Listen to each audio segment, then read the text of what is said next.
Hallelujah.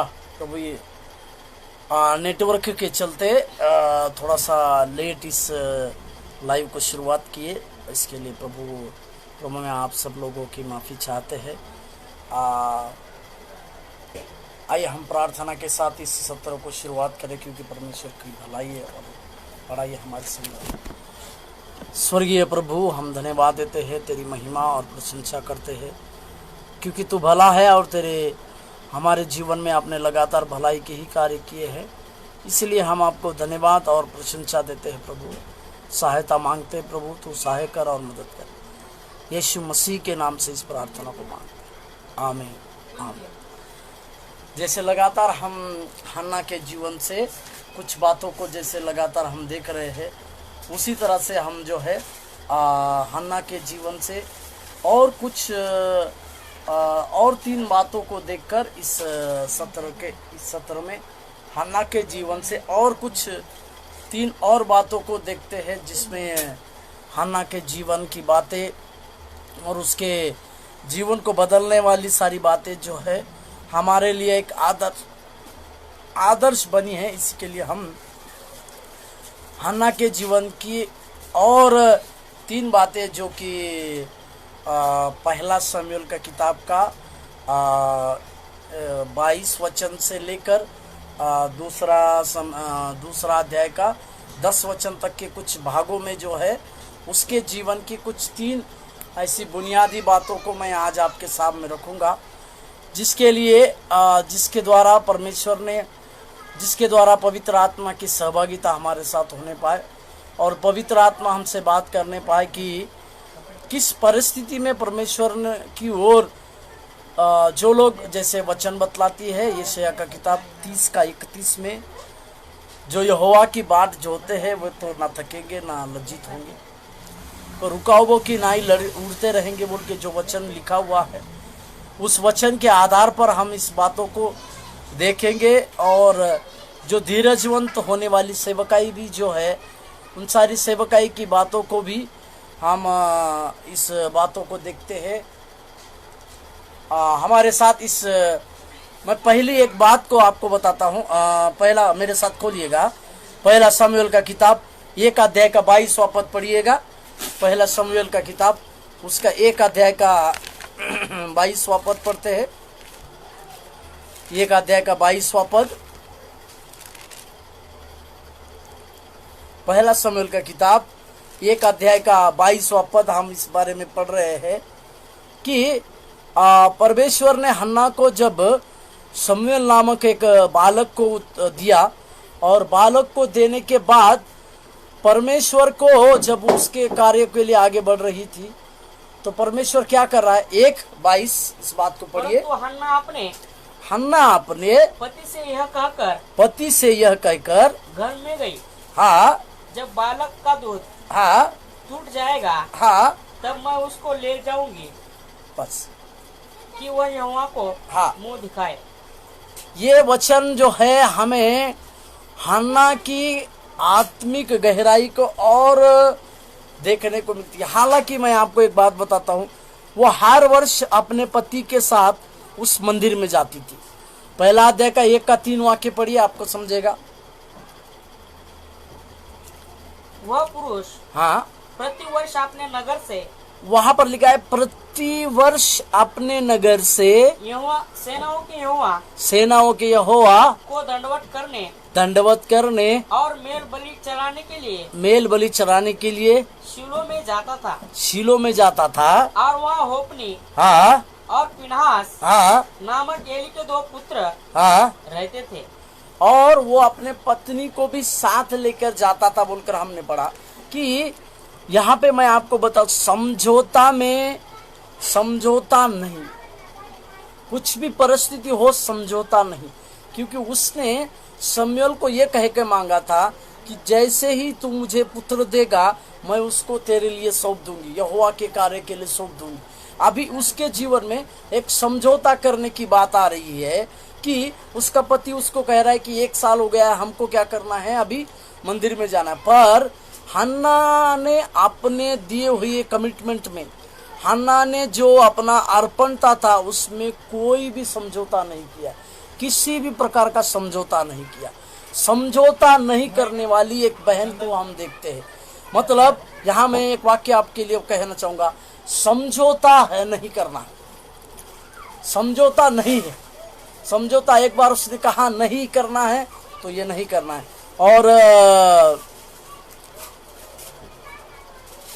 और उसी का अगर हम 23वां वाक्य अगर पढ़ते हैं तो उसमें भी वो यही कहते हैं। हाँ, उसके पति एल्काना हाँ ने उनसे कहा, हाँ, जो तुझे भला लगे वही कर। उसके पति को भी ये बात समझ गई कि मेरी पत्नी हन्ना जो है किसी भी बात में परमेश्वर के लिए समझौता नहीं करना चाहती। 24वां वाक्य, जब उसने उसका दूध छुड़ाया तब वो उसको संग ले गई बस, और 3 बछड़े। बस जब शमूएल बालक का जब दूध छुड़ाया गया तब वह उसको मंदिर में ले गई। इसका अर्थ क्या है कि अर्पणता के साथ परमेश्वर की ओर से मांगा हुआ शमूएल जब उसके पास था तो उसकी अर्पणता या उसके साथ समझौता करने के कई एक बातें आ रहे हैं, पर उसके जीवन में कुछ भी हो जाए, मैंने जो समझौता मुझे परमेश्वर के अर्पणता के साथ समझौता नहीं करना। कुछ भी हो जाए, कॉम्प्रोमाइज नहीं करना है किसी चीज के लिए। इस प्रकार का एक बहुत बड़ा स्वभाव जो है हम देख पाते, नो कॉम्प्रोमाइज, एक इस तरह का एक स्वभाव जो है हन्ना का देखते। और एक वचन को पढ़ते हैं हम दानियल के जीवन में। देखिए दानियल नबी का किताब, उसका पहला अध्याय। इस तरह का बात जो है दानियल के पास भी था। दानियल नबी का किताब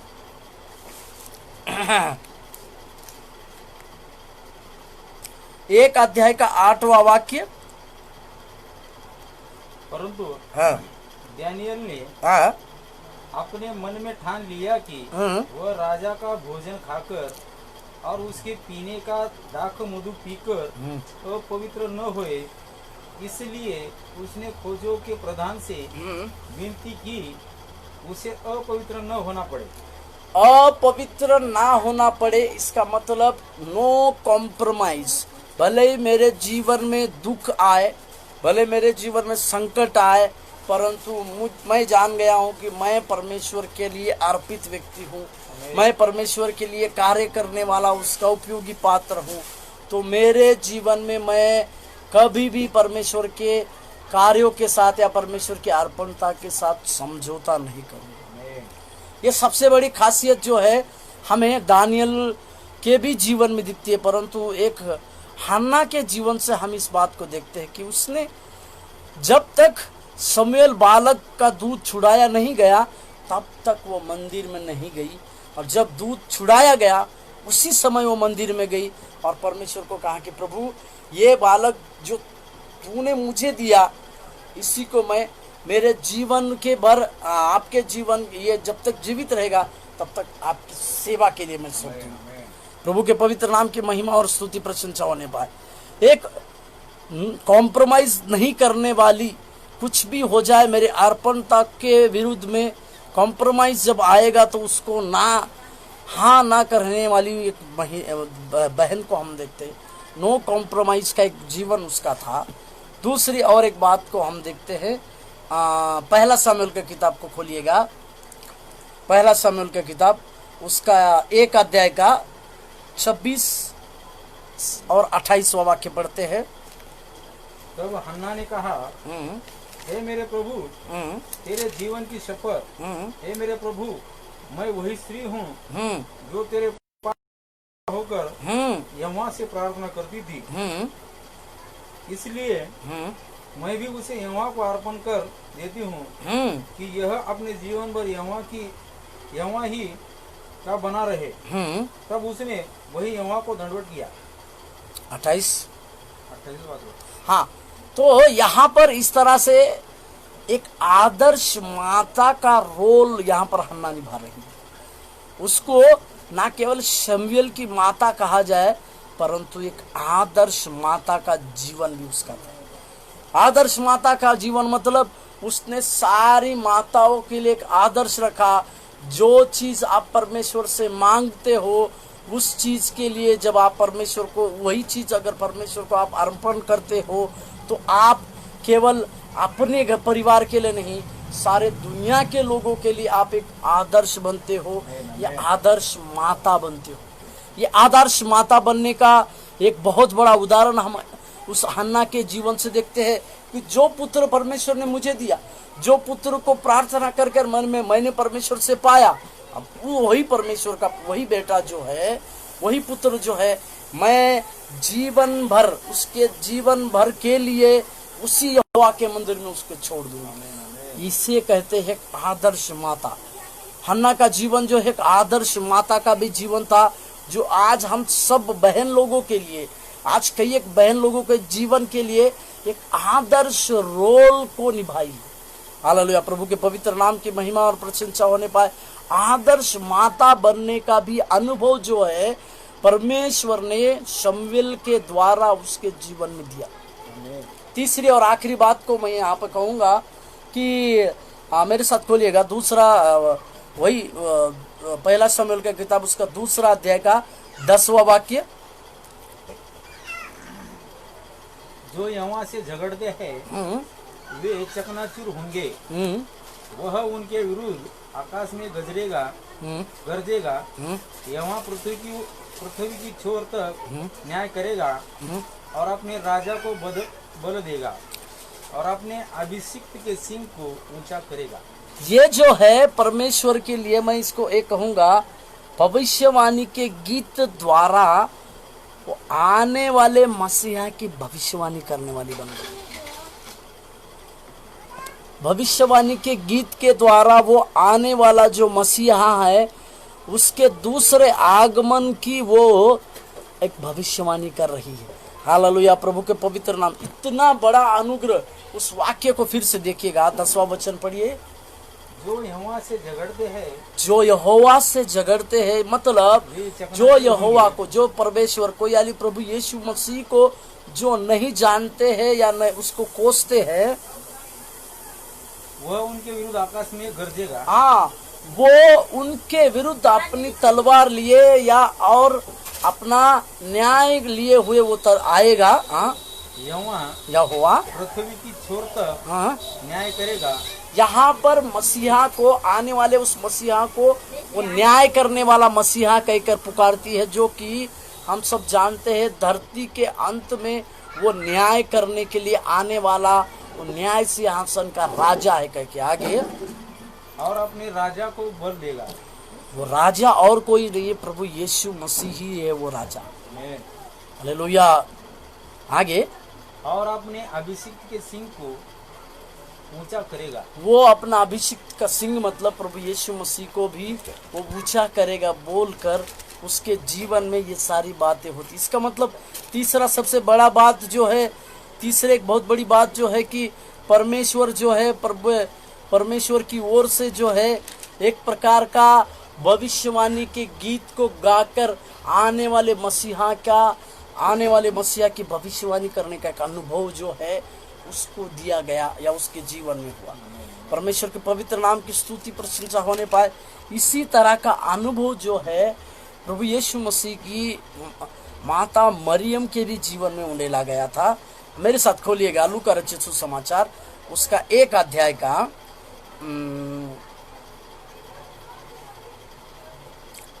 48-39 को पढ़िएगा। क्योंकि उसने अपनी दासी की दीनता पर दृष्टि की है, इसलिए देखो अब से सब युग युग के लोग मुझे धन्य कहेंगे, क्योंकि उस शक्तिमान ने मेरे लिए बड़े बड़े काम किए हैं। उस शक्तिमान ने मेरे लिए बड़े बड़े कार्य किए हैं और उसका नाम पवित्र है। आमीन, उसका नाम पवित्र है। इस प्रकार की मरियम को जो परमेश्वर ने वो अनुग्रह को उंडेला, तब मरियम भी जाने अनजाने में गीतों के द्वारा आने वाले मसीहा की आगमन की भविष्यवाणी को कह रही है। 51वां वचन उसी में पढ़िएगा।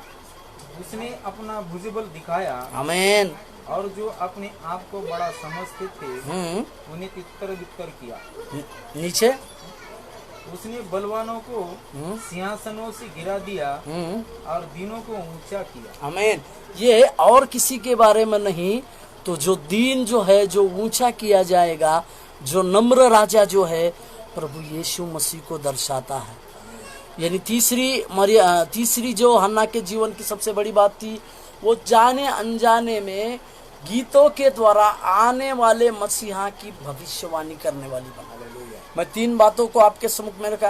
नो कॉम्प्रोमाइज, कुछ भी हो जाए, पर मेरी अर्पणता में मुझे कोई भी किसी भी तरह का समझौता नहीं करना है कि जो चीज़ मैंने मांगी थी वो चीज़ जब मैं पा ली हूँ, इसमें मुझे कोई भी किसी भी प्रकार का समझौता करना नहीं।